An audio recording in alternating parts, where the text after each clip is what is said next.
Captain cool Mahindra Singh Dhoni జీవితంపై ఓ biopic వస్తున్న విషయం తెలిసిందే. అందులో ధోని మాజీ గర్ల్ ఫ్రెండ్ అయిన ప్రియాంక ఝా పాత్రను దిశా పటాని పోషించింది. అయితే ఇప్పుడు మీడియా కాన్సంట్రేషన్ మొత్తం హీరోయిన్ లక్ష్మీరాయ్ పైనే ఉంది.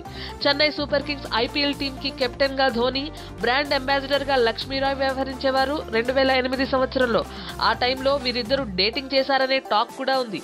అలాంటప్పుడు లక్ష్మీరాయ్ ప్రస్తావన ఎంఎస్ ధోని ది అన్టోల్డ్ స్టోరీలో ఉంటుందా ఉండదా అని మీడియా ఆ దిశగా తెలుసుకునే ప్రయత్నం చేసింది. అండ్ రీసెంట్ గా మురుగదాస్ డైరెక్షన్ లో వచ్చిన అఖీరా సినిమాలో గెస్ట్ రోల్ చేసిన లక్ష్మీరాయ్ ధోని తను డేటింగ్ చేసిన మాట నిజమే కానీ పెళ్లి వరకు ఎప్పుడు రాలేదని, 1 year రిలేషన్షిప్ తర్వాత విడిపోయామని చెప్పుకొచ్చింది.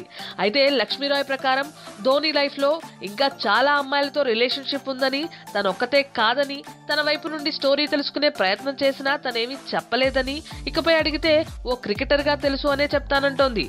సెప్టెంబర్ 30న రిలీజ్ అవ్వబోతున్న M S Dhoni the untold story సినిమాలో తన ప్రస్తావన ఏమీ ఉండకపోతేనే బాగుంటుందని, అయినా ఓ క్రికెటర్ లైఫ్ లో రిలేషన్షిప్స్ కన్నా ఇంపార్టెంట్ సెగ్మెంట్స్ ని కాన్సన్ట్రేట్ చేసుంటారని అంటోంది.